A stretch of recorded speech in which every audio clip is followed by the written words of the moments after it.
Bismillahirrahmanirrahim. Assalamualaikum warahmatullahi wabarakatuh. Annyeong yoro bunda. Hai teman-teman semuanya. Halo juga bunda. Perkenalkan, nama saya Mutiara Nisa Julian. Saya mahasiswi Fakultas Tarbiyah dan Ilmu Keguruan IAIN Pontianak semester 3. Nah, teman-teman, tujuan saya di sini membuat video ini adalah untuk menjelaskan terkait 3 hal. 3 hal ini merupakan poin dari pertanyaan-pertanyaan yang sudah diberikan oleh Bunda sebagai soal UAS.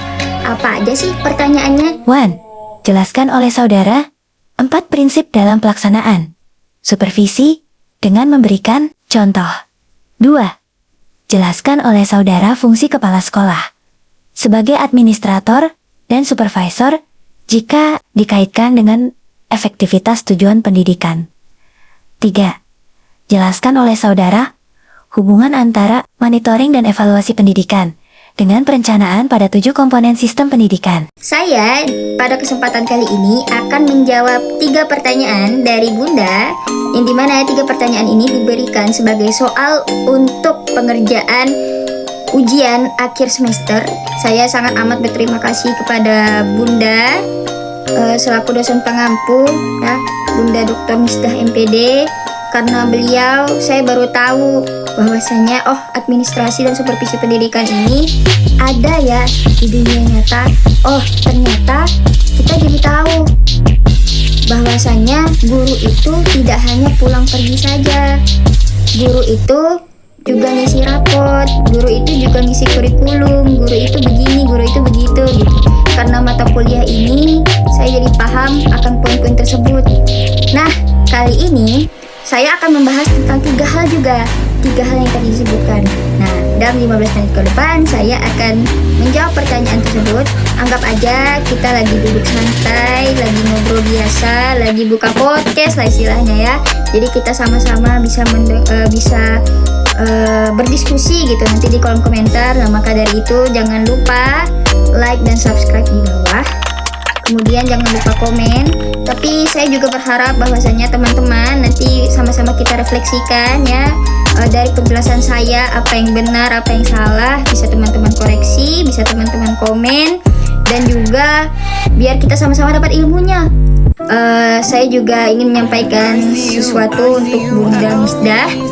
Bahwasanya semoga Bunda Misdah sehat selalu, Bunda Misdah dimudahkan oleh Allah setiap urusannya, setiap jalan hidupnya, setiap langkahnya, dan mudah-mudahan Allah selalu merestui, selalu memberikan kemudahan dalam hal apapun yang Bunda hadapi, diberikan kesehatan selalu, dilancarkan rezeki dan segala macamnya yang tidak bisa saya sebutkan satu persatu. Jadi kita akan usahakan video ini sependek mungkin, minimal 15 menit ke depan saya akan membersamai teman-teman semuanya dalam penjelasan 3 hal yang tadi. Dan kemudian saya tutup setelahnya. Oke? Mungkin nanti di akhir akan ada penutup yang sangat amat Masya Allah sekali. Mungkin ya, mungkin kita lihat aja nanti. Check it out. Kita langsung ke 4 prinsip supervisi pendidikan beserta contohnya. Yang pertama, ada yang namanya prinsip ilmiah. Nah, teman-teman, prinsip ilmiah ini berarti sudah jelas ya. Yang namanya ilmiah berarti harus berdasarkan data, berdasarkan hasil observasi, dan bukan dari asumsi pribadi. Gimana maksudnya? Kepala sekolah itu melihat dari instrumen observasi yang jelas, teman-teman. Nah, inilah yang dimaksud dengan ilmiah tadi. Data-datanya itu dikumpulkan dari yang pertama, bisa lembar RPP, yang kedua, bisa melalui strategi pembelajaran yang digunakan, dan yang ketiga, bisa melalui penggunaan media pembelajaran, dan yang terakhir juga bisa dilihat dari interaksi antara guru dan siswanya sendiri. Yang kedua, ada yang namanya prinsip demokratis. Prinsip demokratis sudah jelas bahwasanya demokratis berarti menganggap guru itu sebagai mitra kerja, sebagai teman kerja, bukan sebagai bawahan yang harus dihakimi. tidak ada kepala sekolah yang bertugas sebagai supervisor, yang mendapat amanah sebagai supervisor itu menganggap bahwasannya guru adalah bawahannya yang bisa ia hakimi kapan saja. Setelah observasi pembelajaran, kepala sekolah membuka ruang diskusi untuk guru-guru yang sudah disupervisi. Nah, di dalam ruang diskusi ini, kepala sekolah itu memberikan kesempatan bagi guru untuk memasukkan pendapatnya, memberitahukan kendalanya apa saja yang ia hadapi di sekolah gitu. Dan juga kepala sekolah ini memberikan masukan-masukan lah untuk gurunya gitu kan, untuk tenaga-tenaga kerjanya gitu, agar kedepannya bisa lebih baik. Itu yang namanya demokratis. Memandang akan tetapi pandangannya setara. Guru adalah mitra kerja yang memang harus kita pandang gitu, yang harus kita tahu bagaimana progres kerjanya beliau gitu kan. Apalagi kalau misalnya guru-guru itu senior gitu kan, itu memang harus diperhatikan banget. Karena apa? Karena nggak bisa sembarangan. No, prinsip demokratis ya harus demokrat. Ibaratnya presiden sama rakyat aja ya sama-sama manusia, setarain dong, ya enggak sih? Bilang ke dia kalau ini nggak bercanda. Bagaimana caranya? Kemudian yang ketiga, prinsip kooperatif. Prinsip kooperatif ini maksudnya kerjasama. Jelas? Kerjasama. Nah teman-teman, kepala sekolah dan guru, kepala sekolah sebagai supervisor dan guru sebagai yang disupervisi, sebagai yang diawasi gitu ya, harus mempunyai kerjasama. Maksudnya gimana? Maksudnya supervisi yang dilakukan itu harus melalui kerjasama antara supervisor dan guru dengan tujuan yang sama, yaitu meningkatkan kualitas pendidikan. Jadi tuh memang harus benar-benar terbuka nih. Tujuan kamu dan tujuan aku itu harus sama. Tak. Oh, guru A ini misalnya nggak mau meningkatkan kualitas pembelajaran gitu kan. Kemudian guru B ini maunya meningkatkan kualitas pembelajaran dengan alasan A, B, C, D, E, F, G gitu. Nah itu tuh nggak bisa. Kalau memang satu nggak mau, satu mau, itu nggak bisa. Jadi memang harus, kepala sekolah itu harus membuka ruang diskusi yang besar-besar, yang memang luas banget gitu ya, untuk guru-guru ini bisa paham gitu kalau tujuan mereka sebenarnya di sini cuma satu. Ibaratnya kita diciptakan oleh Allah, tujuan kita hanya satu, untuk ibadah sampai akhir gitu. Kalau misalnya kita hidup gitu ya, tapi kita nggak ada tujuan untuk beribadah, kayak kita nggak mikir kalau kita tuh di dunia ini tujuannya untuk ibadah gitu, berarti kan ya tujuannya nggak sama gitu. Padahal bahkan jin sekalipun itu tujuannya juga beribadah, teman-teman. Wa ma khalaqtul jinna wal insa illa liya'budun. Tidaklah aku menciptakan jin dan manusia selain untuk beribadah kepadaku gitu. Ibaratnya prinsip kooperatif ini juga sama seperti itu. Kalau memang nggak ada kerjasama, kalau memang nggak ada tujuan yang sama, mending nggak usah sama sekali disupervisi. Nggak berguna supervisi kalau misalnya tujuan kerjasamanya ya nggak ada, begitu. Itu untuk prinsip yang ketiga. Nah, prinsip yang terakhir, yang keempat, prinsip konstruktif dan kreatif. Maksud dari konstruktif dan kreatif ini sendiri adalah prinsip supervisi yang dimana tujuannya untuk mendorong inovasi, bukan untuk saling menjatuhkan. Kita sebagai guru butuh bimbingan, dan kepala sekolah yang jadi pemimpin kita, yang jadi pembina kita, harus kita hormati. Semuda apapun, sesenior apapun beliaunya, kita harus ya menghormati aja. Menghormati bukan karena usia, tapi karena dia adalah pemimpin kita di sekolah gitu. Ibaratnya nih, kita jemaah ya, kita jemaah sholat gitu. Nah kalau misalnya kita nggak ngikutin imam yang di depan, kacau sholat kita. satu gerakannya sama semuanya. Gak bisa kalau misalnya satu ruku, satunya sujud, atau satunya itidal, gak bisa. Kecuali sholatnya sendiri-sendiri, itu beda cerita. Tapi karena ini jemaah, karena ini sholat jemaah, ya kan, jadi kita tuh harus satu gerakannya gitu. Ibaratnya supervisi pendidikan juga seperti itu. Kooperatif, konstruktif, dan kreatif. Maksudnya konstruktif dan kreatif, mendorong inovasi dan juga mendorong karya-karya ke depan gitu. Contoh, kan guru ini kan kadang ya masih suka pakai metode ceramah, misalnya masih suka stagnan gitu. Ya pokoknya dari tahun ke tahun tuh sama aja sistem dia ngajar gitu kan. Sistem beliau ini gak yang playful, gak yang apa sih, kayak udah sih dari tahun ini ke tahun ini nanti kayak gini, tahun ini ke tahun ini kayak gini gitu. Gak ada perubahan sama sekali. Nah, tujuan kepala sekolah mengsupervisi ya. Tujuan kepala sekolah sebagai supervisor adalah itu, untuk memberikan dorongan inovasi dan motivasi ya, terutama motivasi dan inovasi kepada guru untuk pembelajaran yang baru gitu, yang lebih adaptif dengan siswa-siswanya. Teman-teman, langsung saja kita jawab soal nomor 2. Sebelumnya saya akan menjawab dengan satu analogi dari boyband Korea, yaitu NCT.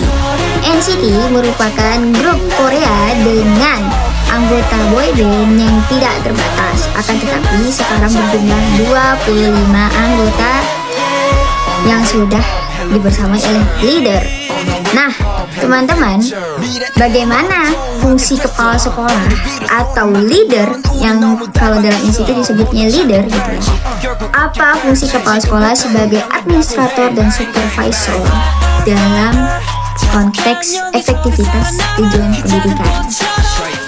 Sebagai administrator, kepala sekolah bertanggung jawab terhadap pengelolaan seluruh sumber daya sekolah, mulai dari perencanaan program, pengorganisasian tenaga pendidik dan kependidikan, serta pengelolaan kurikulum, sarana prasarana, hingga pengelolaan keuangan sekolah. Nah, dalam analogi NCT, fungsi administrator ini dapat dianalogikan dengan manajemen pusat dan leader unit. Seperti peran seseorang yang bernama Taeyong, yang dimana tugasnya adalah sebagai leader unit NCT. Kemudian, Taeyong tidak hanya tampil di semua bagian teknis, tetapi juga mengatur arah, mengatur jadwal, mengatur pembagian unit, dan memastikan setiap member berada pada posisi yang sesuai. Teman-teman, sudah jelas bahwasanya administrasi di sini berarti mengatur jadwal, mengatur semua pembagian tugas guru, dan juga mengatur segala macam hal yang terkait dengan guru serta tenaga kependidikan lainnya. Nah, teman-teman, selanjutnya sebagai supervisor, kepala sekolah berperan dalam membina dan meningkatkan profesionalisme guru dalam tujuan meningkatkan kualitas pembelajaran.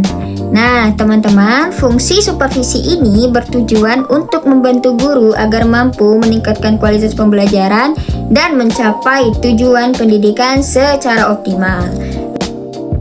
Baik, teman-teman, langsung saja kita akan menjawab soal nomor pendidikan. Memiliki 7 komponen. Yang pertama, ada tujuan pendidikan, yang dimana monitoring dan evaluasi membantu menilai apakah tujuan pendidikan tidak tercapai atau sudah. Maka perencanaan tujuan itu perlu disesuaikan agar lebih realistis dengan keadaan dan relevan. Kemudian yang kedua, ada peserta didik. Nah, melalui evaluasi belajar dan monitoring perkembangan siswa, sekolah dapat merencanakan program pembinaan, remedial, atau bahkan pengayaan sesuai dengan kebutuhan peserta didiknya. Yang ketiga, ada pendidik dan tenaga kependidikan. Hasil evaluasi kinerja guru menjadi dasar perencanaan peningkatan kompetensi seperti pelatihan, workshop, atau supervisi lanjutan. Yang keempat, ada kurikulum. Kurikulum membantu monitoring pelaksanaan di kelas, memberikan gambaran apakah guru sudah efektif dalam meningkatkan kualitas pembelajaran. Kemudian, jika ditemukan kendala, maka perencanaan kurikulum dapat direvisi atau disesuaikan dengan kondisi sekolah. Kemudian yang kelima, ada sarana dan prasarana. Evaluasi kondisi fasilitas sekolah membantu perencanaan, pengadaan, perawatan, dan pengembangan sarana pendukung pembelajaran. Kemudian yang keenam, ada pembiayaan pendidikan. Monitoring penggunaan anggaran, memastikan dana digunakan untuk dipakai secara efektif dan efisien. Evaluasi ini menjadi dasar perencanaan anggaran pada periode berikutnya. Kemudian yang terakhir atau yang ketujuh, adanya lingkungan dan manajemen pendidikan. Nah, teman-teman, evaluasi iklim sekolah dan manajemen pendidikan membantu perencanaan kebijakan yang mendukung budaya sekolah yang positif, aman, dan produktif. Nah, jadi monitoring dan evaluasi itu bukan tahap akhir, melainkan bagian dari siklus perencanaan pendidikan yang berkelanjutan.